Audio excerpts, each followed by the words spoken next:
আজকের আলোচনার বিষয় ডেটা কমিউনিকেশন মাধ্যম।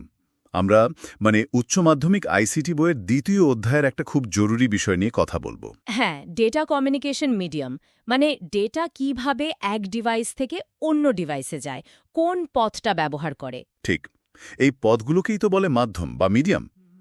আমরা গাইডেড তারযুক্ত আর আনগাইডেড বা তারবিহীন এই দুটো নিয়ে আজ কথা বলবো। আমাদের লক্ষ্য থাকবে এই মাধ্যমগুলোর গঠন, কিভাবে কাজ করে, সুবিধা অসুবিধা আর কোথায় কোনটা লাগে সেটা নিয়ে একটা পরিষ্কার ধারণা দেওয়া। হ্যাঁ, পরীক্ষার জন্য তো বটেই, আবার দেখুন আমরা যে ডিজিটাল যুগে বাস করি সেটা বুঝতেও তো এটা জানা দরকার, তাই না? একদম। আচ্ছা, তাহলে ডেটা কমিউনিকেশন মাধ্যম বলতে ঠিক কি বোঝায়? এটা হলো সেই ভৌত বা অভৌত পথ যা প্রেরক সেন্ডার আর প্রাপক রিসিভারের মধ্যে একটা কানেকশন তৈরি করে। যার মধ্যে দিয়ে ডেটা যায়। হ্যাঁ, যার মধ্যে দিয়ে ডেটা যায়। এই পথটা হতে পারে ধরুন তামার তার, কাঁচের তন্তু অথবা বাতাস বা শূন্যস্থান। যার মধ্যে দিয়ে ইলেকট্রিক্যাল সিগন্যাল বা আলোক সংকেত বা রেডিও ওয়েভ চলাচল করে। বইয়ের ভাষাতেও তো তাই আছে, প্রেরক প্রাপক যন্ত্রের মধ্যে সংযোগ স্থাপনকারী পথই হলো মাধ্যম। ঠিক, আর প্রধানত ভাগ করা হয় দুটো ভাগে, গাইডেড মিডিয়া তারযুক্ত মাধ্যম আর আনগাইডেড মিডিয়া তারবিহীন মাধ্যম। বেশ, তাহলে গাইডেড মিডিয়া বা তারযুক্ত মাধ্যমগুলো দিয়ে শুরু করা যাক। নাম শুনেই মনে হচ্ছে তার বা ক্যাবেল তো লাগবেই। একদম। গাইডেড মিডিয়াতে ডেটা পাঠানোর জন্য একটা দৃশ্যমান ফিজিক্যাল পথ ব্যবহার করা হয়, সোজা কথায় তার বা কেবল। ডেটা সিগন্যাল এই তারের মধ্যে দিয়েই যায়। সাধারণত ইলেকট্রিক্যাল বা আলোক সংকেত হিসাবে। হ্যাঁ, এর মধ্যে তিনটে প্রধান প্রকার আমরা দেখি: twisted pair cable, coaxial cable আর অপটিক্যাল ফাইবার কেবল। আচ্ছা, তাহলে প্রথমে টুইস্টেড পেয়ার কেবল। নামটা বেশ ইন্টারেস্টিং, প্যাঁচানো জোড়া তার। এর গঠনটা ঠিক কেমন? গঠনটা বেশ সহজ কিন্তু কাজের। দুটো ইনসুলেটেড অন্তরক আবরণ দেয়া তামার তারকে একসাথে পেঁচিয়ে একটা জোড়া তৈরি হয়। আচ্ছা। এরকম সাধারণত 4 জোড়া তার একসাথে একটা কেবেলের মধ্যে থাকে। প্রত্যেকটা তারের আবার প্রত্যেকটা জোড়ার রং আলাদা হয়। কমলা সাদার মধ্যে কমলা, সবুজ সাদার মধ্যে সবুজ, এরকম। ও, রং আলাদা থাকে চেনার সুবিধার জন্য। হ্যাঁ, শনাক্ত করার জন্য। আর এই প্যাঁচানোর কারণটা কিন্তু খুব গুরুত্বপূর্ণ। এটা ক্রসটক কমায়। ক্রসটক সেটা কি জিনিস? পাশাপাশি দুটো তারের সিগন্যাল যাতে একে অপরের ওপর কোনো নয়েজ বা ব্যাঘাত তৈরি না করে, পেঁচিয়ে দিলে এই সমস্যাটা অনেক কমে যায়। ইন্টারেস্টিং, তার প্যাঁচানোর জন্যই সিগন্যালটা একটু সেফ থাকে। এর কি কোনো প্রকারভেদ আছে? হ্যাঁ, মূলত 2 রকমের টুইস্টেড পেয়ার কেবল আমরা ব্যবহার করি। একটা হলো ইউটিপি আনশিল্ডেড টুইস্টেড পেয়ার। অনশিল্ডেড কোনো শিল্ড বা আবরণ নেই। ঠিক, এর প্যাঁচানো তারগুলোর ওপর বা পুরো কেবলটার ওপর কোনো অতিরিক্ত ধাতব বা প্লাস্টিকের শিল্ড থাকে না। এটা দামে বেশ সস্তা আর ইনস্টল করাও খুব সোজা। ও, তাই বুঝি এটা এত ব্যবহার হয়। হ্যাঁ, এই জন্যই টেলিফোন লাইনে আর বিশেষ করে লোকাল এরিয়া নেটওয়ার্কে ধরুন অফিস বা বাসার কম্পিউটার নেটওয়ার্কে এটাই সবচেয়ে বেশি চলে। আমরা যে কম্পিউটারে বা রাউটারে RJ45 কানেক্টর দিয়ে ইন্টারনেট লাগাই সেটা সাধারণত ইউটিপি কেবলের সাথেই থাকে। আচ্ছা আচ্ছা, বুঝলাম। আর অন্যটা তাহলে শিল্ডেড, এসটিপি। ঠিক ধরেছেন, অন্যটা হলো এসটিপি, শিল্ডেড টুইস্টেড পেয়ার। এখানে প্রত্যেক জোড়া তারের ওপর অথবা পুরো কেবলটার ওপরেই একটা মেটালিক ফয়েল বা জালের মতো শিল্ডিং থাকে। এটা সুবিধা কি? এই এক্সট্রা শিল্ডিং বাইরের ইলেকট্রিক্যাল নয়েজ ইলেকট্রোম্যাগনেটিক ইন্টারফারেন্স বা ইএমআই থেকে সিগন্যালকে আরও ভালোভাবে বাঁচায়। যেখানে ধরুন ইলেকট্রিক্যাল নয়েজ খুব বেশি, যেমন কোনো ফ্যাক্টরিতে, সেখানে এসটিপি বেশি দরকারি। কিন্তু দাম বেশি হবে নিশ্চয়? হ্যাঁ, এই বাড়তি সুরক্ষার জন্য এর দাম ইউটিপির চেয়ে বেশি, আর এটা একটু কম ফ্লেক্সিবলও হয়। তার কোথায় ব্যবহার করছি, সেখানকার পরিবেশ কেমন, তার উপর নির্ভর করে ইউটিপি বা এসটিপি বেছে নিতে হয়। আচ্ছা, ডেটা পাঠানোর স্পিড কেমন এগুলোতে? টুইস্টেড পেয়ার কেবলের ডেটা ট্রান্সফার রেট এর ক্যাটাগরির ওপর নির্ভর করে। যেমন ধরুন ক্যাট 5e বা ক্যাট 6 কেবল দিয়ে আজকাল 100 Mbps থেকে 1 Gbps, এমনকি তারও বেশি স্পিড পাওয়া যায়। বেশ ভালো স্পিড তো। হ্যাঁ, এর কম দাম, সহজে পাওয়া যায় আর ইনস্টল করাও সুবিধাজনক। এই সব মিলিয়েই ল্যান্ড কানেক্টিভিটিতে এটা এত পপুলার। বলতে গেলে ছোটখাটো নেটওয়ার্কিংয়ের তো মূল ভিত্তি এটা। দারুণ। আচ্ছা, এরপর আসা যাক কোঅ্যাক্সিয়াল ক্যাবেলের কথায়। এটা তো আমাদের খুব পরিচিত, তাই না? ডিশ লাইনের ওই কালো বা সাদা মোটা তারটা। হ্যাঁ, একদম ঠিক। কোঅ্যাক্সিয়াল ক্যাবেল আমরা প্রধানত ওই কেবল টিভি বা ডিশ লাইনের সংযোগে দেখি। কিছু ক্ষেত্রে ব্রডব্যান্ড ইন্টারনেটেও ব্যবহার হয়, আর আগেকার দিনের কম্পিউটার নেটওয়ার্কেও ব্যবহার হতো, যেমন বাস টোপোলজিতে। এর গঠনটা নাকি টুইস্টেড পেয়ারের চেয়ে আলাদা। হ্যাঁ, বেশ আলাদা। একদম কেন্দ্রে থাকে একটা সলিড কপার তার। তার ওপর থাকে একটা ডাইইলেকট্রিক বা অন্তরক প্লাস্টিকের স্তর।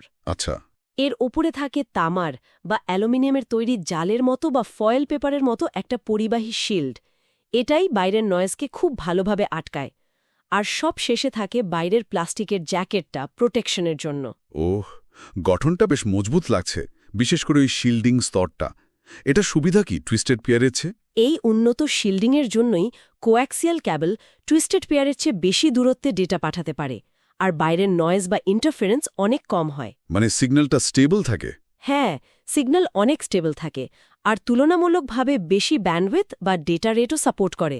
বইতে দুটো পুরনো টাইপের কথা আছে, থিননেট, যেটা একটু পাতলা ছিল, প্রায় ১৮৫ মিটার যেত।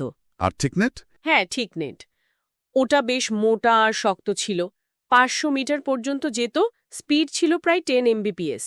তবে এখনকার ক্যাবল টিভি বা ইন্টারনেটের কোঅ্যাক্সিয়াল ক্যাবলগুলো আরও অনেক উন্নত। তার মানে যেখানে একটু বেশি ডিস্টেন্স বা ভালো সিগন্যাল কোয়ালিটি দরকার ছিল, সেখানে একসময় কোঅ্যাক্সিয়াল খুব কাজের ছিল। আর এখনও তো ক্যাবল টিভি বা ইন্টারনেটে লাগছেই। আচ্ছা, এবার গাইডেড মিডিয়ার সবথেকে আধুনিক সদস্য অপটিক্যাল ফাইবার ক্যাবেলের দিকে যাই। আজকাল তো ফাইবার অপটিক ইন্টারনেট খুব জনপ্রিয়। একদম। অপটিক্যাল ফাইবার ক্যাবল বা ফাইবার অপটিক্স হল ডেটা কমিউনিকেশন টেকনোলজির একটা বিরাট মাইল ফলক। এর মূল কারণ হল এটা ইলেকট্রিক্যাল সিগন্যালের বদলে আলো ব্যবহার করে ডেটা পাঠায়। আর আলোর গতি তো অসম্ভব জিয়াদা। ঠিক। এর গঠনটাও খুব ইন্টারেস্টিং। একদম কেন্দ্রে থাকে খুব সরু স্বচ্ছ কাঁচ বা প্লাস্টিকের তন্তু, মানুষের চুলের মতো সরু। এটাকে বলে কোর। কোর, আচ্ছা। এই কোরের ওপরে থাকে আর একটা কাঁচ বা প্লাস্টিকের স্তর, যার প্রতিসরাঙ্ক বা রিফ্র্যাক্টিভ ইন্ডেক্স কোরের চেয়ে একটু কম। এটাকে বলে ক্ল্যাডিং। কোর আর ক্ল্যাডিং? হ্যাঁ, এই দুটো মিলেই আসল কাজটা করে। এর বাইরে অবশ্য বাফার কোটিং থাকে, আর সবশেষে প্লাস্টিকের জ্যাকেট থাকে ফাইবারকে বাঁচানোর জন্য। কিন্তু একটা প্রশ্ন আছে, আলো তো সরল রেখায় চলে, তাহলে এই সরু ফাইবারের মধ্যে দিয়ে, বিশেষ করে যদি কেবলটা বাঁকানো থাকে, আলো যায় কিভাবে? সিগন্যাল লস হয় না? এখানেই ফিজিক্সের একটা দারুণ প্রিন্সিপাল কাজ করে। এটাকে বলে পূর্ণ অভ্যন্তরীণ প্রতিফলন বা টোটাল ইন্টারনাল রিফ্লেকশন, সংক্ষেপে TIR।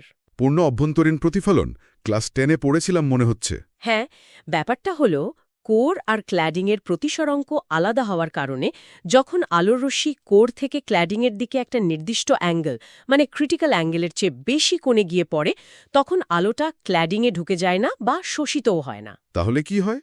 ওটা পুরোপুরি রিফ্লেক্টেড হয়ে, মানে প্রতিফলিত হয়ে, আবার কোরের মধ্যেই ফিরে আসে।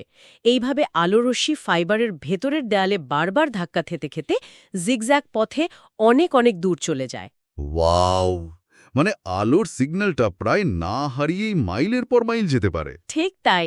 ডেটা আসলে আলোর স্পন্দন বা পালস হিসেবে কোরের মধ্যে দিয়ে ভ্রমণ করে। দারুণ ব্যাপার তো। এর কি কোনো রকম ভেদ আছে? মানে সব ফাইবার অপটিক কেবল কি একই রকম? না, কোরের ব্যাসের ওপর নির্ভর করে অপটিক্যাল ফাইবার প্রধানত দুই ধরনের হয়, সিঙ্গল মোড ফাইবার আর মাল্টিমোড ফাইবার। Single mode? হ্যাঁ, সিঙ্গল মোড ফাইবারের কোর খুব সরু থাকে, সাধারণত ৯ মাইক্রোমিটার ব্যাসের। এতে আলো যাওয়ার জন্য একটাই পথ থাকে, তাই আলো প্রায় সোজাসুজি যায়। ডিসপারশন বা আলোর বিচ্ছুরণ খুব কম হয়। তার মানে সিগন্যাল নষ্ট হয় কম? হ্যাঁ, সিগন্যালের বিকৃতি কম হয়, আর ডেটা খুব হাই স্পিডে অনেক দূরে, মানে কয়েকশো কিলোমিটার পর্যন্ত পাঠানো যায়। এর জন্য আলোর উৎস হিসেবে লেজার ব্যবহার করা হয়, তবে এটা ইনস্টল করা একটু কঠিন আর দামও বেশি। বুঝলাম। আর মাল্টিমোড ফাইবারটা? মাল্টিমোড ফাইবারের কোরটা তুলনামূলকভাবে বেশ মোটা হয়, ধরুন ৫০ বা ৬২.৫ মাইক্রোমিটার ব্যাসে। কোর মোটা হওয়ায় আলোরশ্মি বিভিন্ন পথে, বিভিন্ন অ্যাঙ্গেলে রিফ্লেক্ট হয়ে ফাইবারের মধ্যে দিয়ে যায়, মানে মাল্টিপল মোড। এতে কি ডিসপারশন বেশি হয়? হ্যাঁ, এতে ডিসপারশন সিঙ্গেল মোডের চেয়ে বেশি হয়। তাই এটা তুলনামূলক কম দূরত্বে মানে কয়েক কিলোমিটার পর্যন্ত ডেটা পাঠানোর জন্য ব্যবহার করা হয়। এর জন্য সাধারণত এলইডি বা ভিসিআইএল আলোর উৎস হিসেবে লাগে। এটা সিঙ্গেল মোডের চেয়ে দামে সস্তা আর ইনস্টল করাও সোজা। আচ্ছা, ডেটা কমিউনিকেশনে সাধারণত কোন তরঙ্গদৈর্ঘ্যের আলো ব্যবহার হয়? সাধারণত ১৩০০ বা ১৫৫০ ন্যানোমিটার তরঙ্গদৈর্ঘ্যের ইনফ্রারেড আলো ব্যবহার হয়, যেটা আমরা চোখে দেখি না। তাহলে বোঝাই যাচ্ছে ফাইবার অপটিকের সুবিধা অনেক। অবিশ্বাস্য স্পিড, গিগাবিটস পার সেকেন্ড বা এমনকি টেরাবিটস পার সেকেন্ড, অনেক বেশি ব্যান্ডউইথ, বাইরের বিদ্যুৎ চৌম্বকীয় প্রভাব বা ইএমআই থেকে মুক্ত। হ্যাঁ, মানে পাশে হাই ভোল্টেজ তার বা কোনো ইলেকট্রিক্যাল মেশিন থাকলেও সিগন্যালে কোনো সমস্যা হয় না। ডেটা লিক হওয়ার চান্স কম, তাই সিকিউরিটি বেশি, আবার ক্ষয়ও কম। এই কারণেই কি লং ডিস্টেন্স কমিউনিকেশনের জন্য এটা অপরিহার্য? একদম। দেশের মধ্যে শহর থেকে শহরে বা সাগরের নিচ দিয়ে এক মহাদেশ থেকে আরেক মহাদেশে ডেটা পাঠানোর জন্য যে সাবমেরিন কেবল বসানো হয়, সেগুলো আসলে অপটিক্যাল ফাইবার কেবল। এগুলোই তাহলে গ্লোবাল ইন্টারনেট আর ইন্টারন্যাশনাল টেলিকমিউনিকেশনের ব্যাকবোন? ঠিক। এছাড়া এখন তো ফাস্ট ইন্টারনেটের জন্য এফটিটিএইচ মানে fibre to the home connection দেওয়া হচ্ছে। আধুনিক লোকাল এরিয়া নেটওয়ার্কেও এর ব্যবহার বাড়ছে।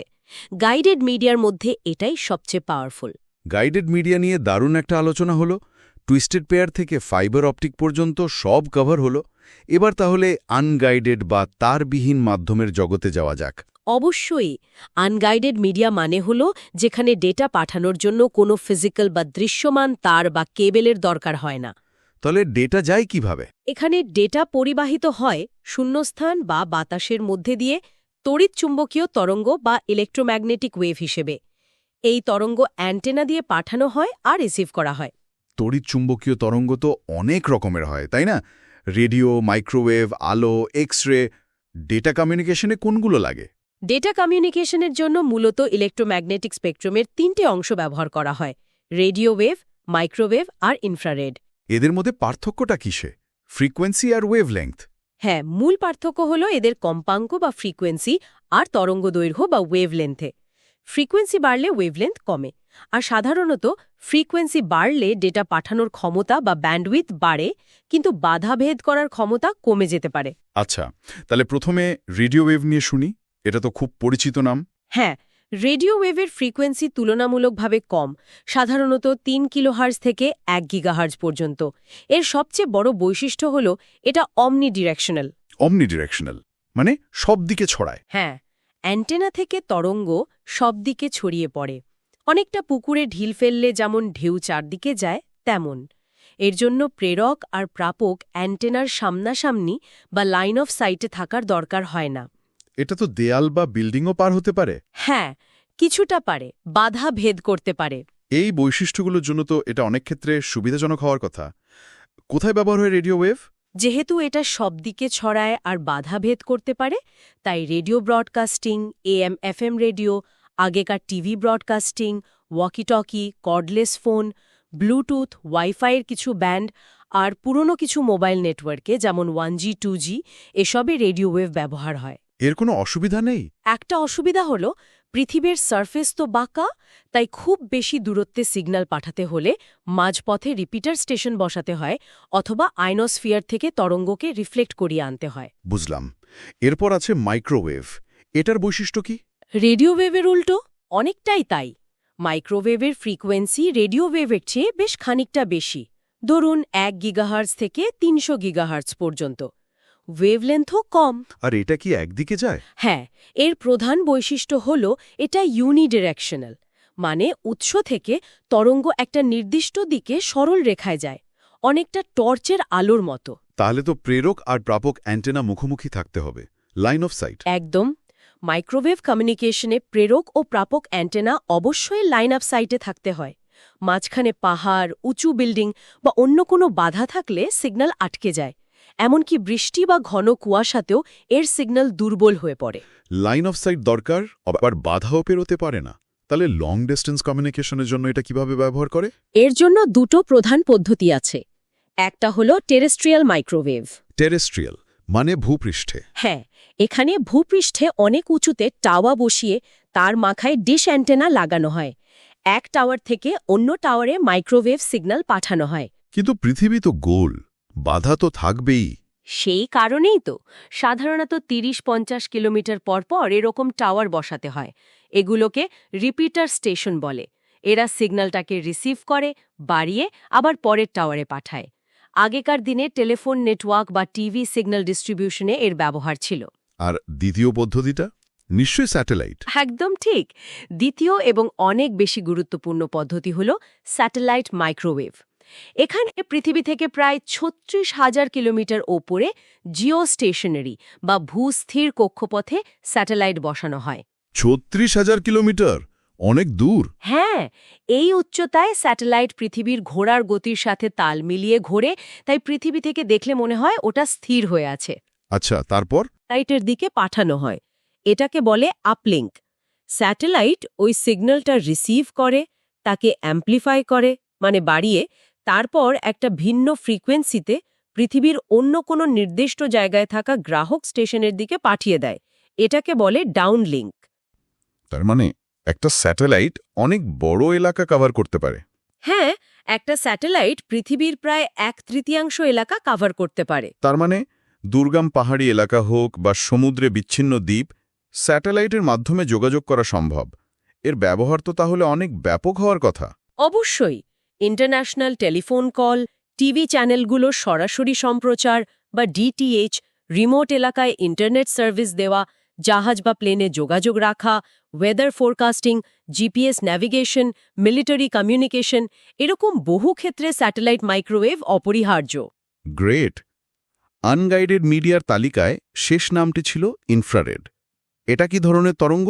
ইনফ্রারেড বা আইআর ওয়েভের ফ্রিকোয়েন্সি মাইক্রোওয়েভের চেয়েও বেশি, ৩০০ গিগাহার্জ থেকে ৪০০ THz। এটা আসলে আমাদের যে দৃশ্যমান আলো তার ঠিক নিচের ফ্রিকোয়েন্সি তরঙ্গ। তাই আমরা দেখতে পাই না। হ্যাঁ, দেখতে পায় না, কিন্তু তাপ হিসাবে অনুভব করতে পারি। এর মূল বৈশিষ্ট্য হল এটা খুবই অল্প দূরত্বের, মানে কয়েক মিটারের মধ্যে যোগাযোগের জন্য ব্যবহার হয়। এর জন্য কি লাইন অফ সাইট লাগে? হ্যাঁ, এর জন্য প্রেরক আর প্রাপকের মধ্যে সরাসরি লাইন অফ সাইট থাকা জরুরি। মাঝখানে কোনো বাধা, ধরুন একটা পাতলা পর্দা বা কাগজ থাকলেও এটা কাজ করে না। দেয়াল ভেদ করার তো প্রশ্নই ওঠে না। ও, তাহলে এর ব্যবহার তো বেশ লিমিটেড মনে হচ্ছে। কোথায় লাগে এটা? হ্যাঁ, ব্যবহার খুবই নির্দিষ্ট। আমরা বাড়িতে যে টিভি, এসি, ডিভিডি প্লেয়ার ইত্যাদি রিমোট কন্ট্রোল ব্যবহার করি, সেগুলো ইনফ্রারেডেই কাজ করে। রিমোটের মাথায় যে ছোট্ট এলইডি থাকে, ওখান থেকেই অদৃশ্য ইনফ্রারেড সিগন্যালটা যন্ত্রের দিকে যায়। আর কিছু? আগেকার কিছু ল্যাপটপ বা মোবাইল ফোনেও দুটো ডিভাইস কাছাকাছি এনে ডেটা পাঠানোর জন্য আইআরডিএ পোর্ট থাকত, কিন্তু এখন ওটার জায়গা প্রায় পুরোটাই ব্লুটুথ বা ওয়াইফাই নিয়ে নিয়েছে। আচ্ছা, তার মানে আমরা ডেটা পাঠানোর তারযুক্ত আর তারবিহীন মূল পথগুলো সম্পর্কে জানলাম। এবার কিছু খুব কমন ওয়্যারলেস প্রযুক্তি, যেমন ব্লুটুথ, ওয়াইফাই, ওয়াইম্যাক্স, এগুলোর কথায় আসা যাক। এগুলো তো এই আনগাইডেড মিডিয়াগুলো ব্যবহার করেই কাজ করে, তাই না? একদম। এগুলো হলো আনগাইডেড মিডিয়ার স্পেসিফিক অ্যাপ্লিকেশন বা প্রয়োগ, যা আমাদের রোজকার জীবনকে অনেক সহজ করে দিয়েছে। প্রথমেই আসি ব্লুটুথের কথায়। হ্যাঁ, ব্লুটুথ। এটা একটা খুবই শর্ট রেঞ্জের, মানে সাধারণত 10 মিটার বা 30 ফুটের মধ্যে ওয়্যারলেস টেকনোলজি। এটা ডিভাইসগুলোর মধ্যে একটা পার্সোনাল এরিয়া নেটওয়ার্ক বা প্যান তৈরি করে। এটা কোন ফ্রিকোয়েন্সিতে কাজ করে? এটা 2.4 গিগাহার্জ ফ্রিকোয়েন্সি ব্যান্ডে কাজ করে, যেটা আসলে একটা ফ্রি ব্যান্ড, মানে আইএসএম ব্যান্ড, মাইক্রোওয়েভ স্পেকট্রামের মধ্যেই পড়ে। ব্লুটুথ তো এখন প্রায় সব ফোনেই আছে। হেডফোন, স্পিকার, মাউস, কিবোর্ড, কত কি যে কানেক্ট করি আমরা। এটা কিভাবে কাজ করে? ব্লুটুথ যখন দুটো বা তার বেশি ডিভাইসকে কানেক্ট করে, তখন একটা ছোট নেটওয়ার্ক তৈরি হয়, যাকে বলে পিকোনেট। একটা পিকোনেটে একটা ডিভাইস মাস্টার হিসেবে থাকে, আর 7টা পর্যন্ত ডিভাইস স্লেভ হিসেবে যুক্ত হতে পারে। এটা কি শুধু ডেটা পাঠায়? না, ডেটা আর ভয়েস দুটোই ট্রান্সমিট করতে পারে। এর ডেটা রেট প্রথম দিকে কম ছিল, প্রায় 1 Mbps, কিন্তু এখনকার ভার্সনগুলোতে, যেমন ব্লুটুথ 5.0, স্পিড আর রেঞ্জ দুটোই অনেক বেড়েছে। এর মূল কাজ হল তারের ঝামেলা ছাড়া কাছাকাছি থাকা ডিভাইসগুলোর মধ্যে কানেকশন তৈরি করা। ঠিক। আর ওয়াইফাই? এটা ছাড়া তো এখন আমাদের চলেই না। ইন্টারনেট মানেই যেন ওয়াইফাই। হ্যাঁ, ওয়াইফাই নামটা এসেছে ওয়্যারলেস ফিডেলিটি থেকে। এটা আসলে IEEE 802.11 স্ট্যান্ডার্ডের উপর ভিত্তি করে তৈরি একটা ওয়্যারলেস লোকাল এরিয়া নেটওয়ার্ক বা WLAN টেকনোলজি। এটা ব্যবহার করে আমরা তার ছাড়াই কম্পিউটার, ল্যাপটপ, ফোন, টিভি সব ইন্টারনেট বা লোকাল নেটওয়ার্কে জুড়তে পারি। ঠিক, এটা মূলত 2.4 গিগাহার্জ বা 5 গিগাহার্জ ফ্রিকোয়েন্সি ব্যান্ডে কাজ করে। এই 2.4 গিগাহার্জ আর 5 গিগাহার্জের মধ্যে পার্থক্য কি? কোনটা ভালো? দেখুন, 2.4 গিগাহার্জ ব্যান্ডের সুবিধা হল এর কভারেজ রেঞ্জ একটু বেশি, আর দেয়াল বা বাধা ভেদ করার ক্ষমতা কিছুটা ভালো। কিন্তু এই ব্যান্ডে অনেক ডিভাইস চলে, যেমন ব্লুটুথ, মাইক্রোওয়েভ ওভেন, তাই ইন্টারফারেন্স বেশি হতে পারে আর স্পিডও তুলনামূলক কম। আর 5 গিগাহার্জ? অন্যদিকে 5 গিগাহার্জ ব্যান্ডে ইন্টারফারেন্স কম আর স্পিড অনেক বেশি পাওয়া যায়, কিন্তু এর কভারেজ রেঞ্জ কম আর বাধা ভেদ করার ক্ষমতাও দুর্বল। আচ্ছা, আরে কভারেজ কেমন হয়? মানে একটা রাউটার কতদূর পর্যন্ত কাজ করে? ওয়াইফাইয়ের কভারেজ সাধারণত একটা বাড়ি বা অফিসের ভেতরে 50 থেকে 100 মিটার পর্যন্ত হতে পারে, তবে দেয়াল, ফ্লোর বা অন্য বাধার কারণে এটা অনেক কমে যায়। এর জন্য মূল ডিভাইস হল ওয়্যারলেস অ্যাক্সেস পয়েন্ট বা এপি অথবা ওয়্যারলেস রাউটার। এটাই মোডেম থেকে ইন্টারনেট কানেকশন নিয়ে তারবিহীনভাবে ছড়িয়ে দেয়। পট একদম। দারুণ ব্যাখ্যা। আচ্ছা, ওয়াইফাই এর পাশাপাশি আরেকটা নাম শোনা যায়, ওয়াইম্যাক্স। এটা ঠিক কি? ওয়াইফাই এর চেয়ে আলাদা কিভাবে? ওয়াইম্যাক্সের পুরো নাম হল world wide interoperability for microwave access. এটাও একটা ওয়্যারলেস প্রযুক্তি। এর স্ট্যান্ডার্ড হল IEEE 802.16। তাহলে ওয়াইফাই থেকে আলাদা কোথায়? মূল পার্থক্যটা হল এর কভারেজ এরিয়ায়। ওয়াইফাই যেখানে মূলত একটা বিল্ডিং বা ক্যাম্পাসের মতো লোকাল এরিয়া নেটওয়ার্ক WLAN তৈরির জন্য, সেখানে ওয়াইম্যাক্স ডিজাইন করা হয়েছে মেট্রোপলিটন এরিয়া নেটওয়ার্ক বা তার চেয়েও বড় এলাকা কভার করার জন্য। তার মানে এটা ওয়াইফাই এর চেয়ে অনেক বেশি এলাকা জুড়ে ব্রডব্যান্ড ইন্টারনেট সার্ভিস দিতে পারে?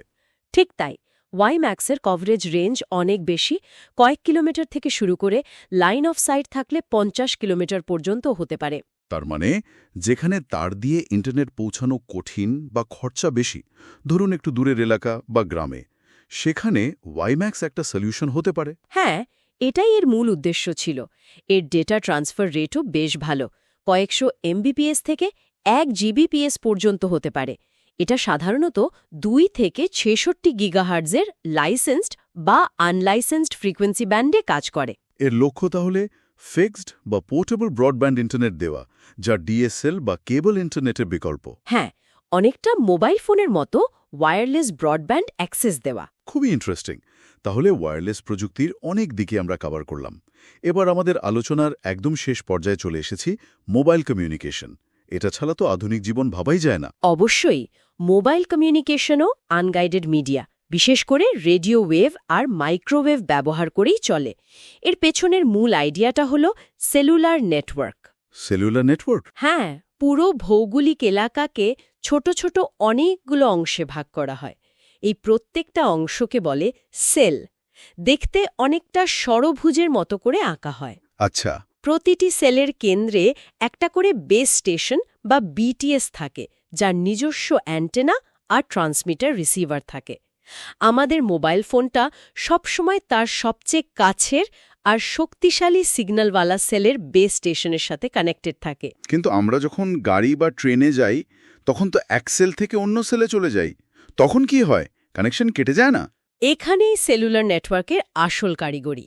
যখন একজন ইউজার মোবাইল ফোন নিয়ে এক সেল থেকে পাশের অন্য সেলে ঢোকে, তখন তার কল বা ডেটা সেশনটা অটোম্যাটিক্যালি এবং প্রায় বুঝতেই না দিয়ে আগের সেলের বেস স্টেশন থেকে নতুন সেলের বেস স্টেশনে ট্রান্সফার হয়ে যায়। ও, অটোম্যাটিক্যালি? হ্যাঁ, এই প্রসেসটাকে বলে হ্যান্ড অফ বা হ্যান্ড ওভার।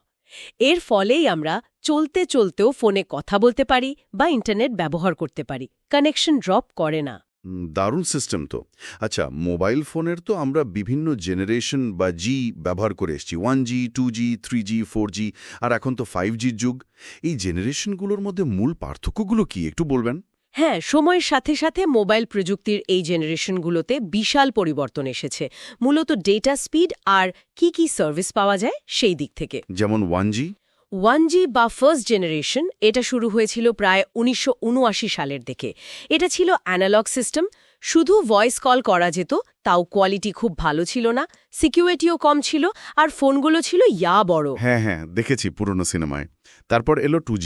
2G বা সেকেন্ড জেনারেশন, এটা 90-এর দশকে শুরু। এটা ছিল ডিজিটাল, ফলে ভয়েস কোয়ালিটি অনেক ভালো হলো, কল এনক্রিপশন এলো, আর সবচেয়ে বড় অ্যাডিশন ছিল SMS মানে টেক্সট মেসেজ। পরে MMS মানে ছবি বা ভিডিও মেসেজও এলো। Data service? হ্যাঁ, খুব সীমিত গতির ডেটা সার্ভিসও যেমন GPRS এজ চালু হয়, যা দিয়ে মোবাইল ইন্টারনেট ব্যবহার শুরু হলো। GSM আর CDMA ছিল এর প্রধান প্রযুক্তি। এরপর 3G-তে কি হলো? 3G বা থার্ড জেনারেশন, এটা 2000-এর দশকের শুরু। এটা আসলে মোবাইল ব্রডব্যান্ডের যুগ শুরু করে। ডেটা স্পিড অনেক বেড়ে গেল, কয়েকশো kbps থেকে কয়েক mbps পর্যন্ত। ফলে mobile internet browsing, video call, mobile TV এগুলো বেশ জনপ্রিয় হলো। WCDMA, HPSA ছিল এর প্রযুক্তি। আর 4G-তে তো স্পিড আরও বাড়ল। 4G বা ফোর্থ জেনারেশন 2010-এর দশক থেকে চালু। এটা পুরোপুরি IP বেসড নেটওয়ার্ক, মানে ইন্টারনেট প্রোটোকলের ওপর ভিত্তি করে মোবাইল ইন্টারনেটকে আরও অনেক ফাস্ট করে দিল। Gaming, HD video streaming, high definition video conferencing এগুলো এর মূল ফোকাস ছিল। থিওরিটিক্যালি চলন্ত অবস্থায় 100 mbps আর স্থির অবস্থায় 1 gbps পর্যন্ত স্পিড এর লক্ষ্য ছিল। LTE হল 4Gর মূল প্রযুক্তি। আর এখন আমরা 5G-তে ঢুকে পড়েছি। 5G বা ফিফথ জেনারেশন 2020 সাল থেকে বিশ্বজুড়ে চালু হতে শুরু করেছে। এর বৈশিষ্ট্য শুধু অসীম বেশি স্পিড, মাল্টি-গিগাবিট, তাই নয়, বরং অতি কম ল্যাটেন্সি। ল্যাটেন্সি মানে রেসপন্স টাইম? হ্যাঁ, মানে সিগন্যাল যেতে আসতে খুব কম সময় লাগে, আর একই সাথে প্রচুর সংখ্যক ডিভাইসকে নেটওয়ার্কে কানেক্ট করার ক্ষমতা এর অনেক বেশি। এটা মূলত ইন্টারনেট অফ থিংস বা IoT, অগমেন্টেড বা ভার্চুয়াল রিয়ালিটি AR/VR, অটোমেটিক গাড়ি, রিমোট সার্জারি এই ধরনের ফিউচার টেকনোলজির জন্য খুব জরুরি। বাংলাদেশেও এর ব্যবহার শুরু হয়েছে। ওয়াও! কয়েক দশকের মধ্যে অ্যানালগ ভয়েস কল থেকে শুরু করে 5G-র এই মাল্টি-গিগাবিট লো ল্যাটেন্সি জগতে চলে আসা, এটা সত্যিই অভাবনীয়। তাহলে আমরা ডেটা কমিউনিকেশন মিডিয়ামের তারযুক্ত মানে twisted pair, coaxial, fibre optic আর তারবিহীন মানে রেডিও ওয়েভ, মাইক্রোওয়েভ, ইনফ্রারেড এই মূল মাধ্যমগুলো নিয়ে কথা বললাম। হ্যাঁ, আর সেগুলোর ওপর ভিত্তি করে গড়ে ওঠা জনপ্রিয় প্রযুক্তিগুলো যেমন ব্লুটুথ, ওয়াইফাই, ওয়াইম্যাক্স আর মোবাইল নেটওয়ার্কের বিভিন্ন জেনারেশন নিয়েও আলোচনা করলাম। আমাদের উদ্দেশ্য ছিল ডেটা কিভাবে যায়, সেই পথগুলোর কাজ, সুবিধা অসুবিধা, ব্যবহার এগুলো নিয়ে একটা তুলনামূলক চিত্র দেওয়া। হ্যাঁ, আর উচ্চ মাধ্যমিকের সিলেবাস অনুযায়ী যে টেকনিক্যাল ডিটেলসগুলো দরকার, যেমন গঠন, ফ্রিকোয়েন্সি, স্পিড, ডিস্টেন্স, সেগুলোও আমরা সহজভাবে বলার চেষ্টা করেছি। আশা করি এই আলোচনাটা শুধু পরীক্ষার জন্যই না, বরং আমাদের চারপাশের টেকনোলজিটাকে বুঝতেও সাহায্য করবে। কোন অবস্থায় কোন মিডিয়ামটা বেশি ভালো কাজ করবে সেই ডিসিশন নিতেও তো এই জ্ঞানটা কাজে লাগতে পারে। একদম। তাহলে আজকের মতো আলোচনা এখানে শেষ করা যাক। তবে শেষ করার আগে শ্রোতাদের জন্য একটা চিন্তার খোরাক রেখে যেতে চাই। নিশ্চয়ই। আমরা দেখলাম ডেটা কমিউনিকেশনের মাধ্যমগুলো কিভাবে কপার তার থেকে ফাইবার অপটিকে, আবার রেডিও ওয়েভ থেকে 5G-তে পাল্টে গেছে। স্পিড আর ক্ষমতা বেড়েই চলেছে। ভাবনার বিষয় হলো এর পরে কি? ফাইবার অপটিকের চেয়েও ফাস্ট কিছু কি আসবে? কোয়ান্টাম কমিউনিকেশনের মতো আইডিয়াগুলো কি বাস্তবে আসবে? খুব ইন্টারেস্টিং প্রশ্ন। আবার অন্যদিকে আমরা যেভাবে তারবিহীন প্রযুক্তির উপর নির্ভরশীল হয়ে পড়ছি, তাতে আমাদের পার্সোনাল ডেটার সিকিউরিটি, আমাদের স্বাস্থ্য, এমনকি আমাদের সোশ্যাল ইন্টারঅ্যাকশনের ধরনের উপর এর লং টার্ম এফেক্টসগুলো কেমন হতে পারে, এগুলো নিয়েও কিন্তু ভাবা দরকার, তাই না? খুব গুরুত্বপূর্ণ পয়েন্ট। টেকনোলজি যেভাবে এগোচ্ছে তাতে ভবিষ্যতের সম্ভাবনা আর চ্যালেঞ্জ দুটো নিয়েই আমাদের সচেতন থাকতে হবে। আশা করি আজকের আলোচনা ডেটা কমিউনিকেশন মাধ্যম বুঝতে সবাইকে সাহায্য করেছে। ধন্যবাদ সবাইকে মনোযোগ দিয়ে শোনার জন্য। আবার কথা হবে নতুন কোনো বিষয় নিয়ে।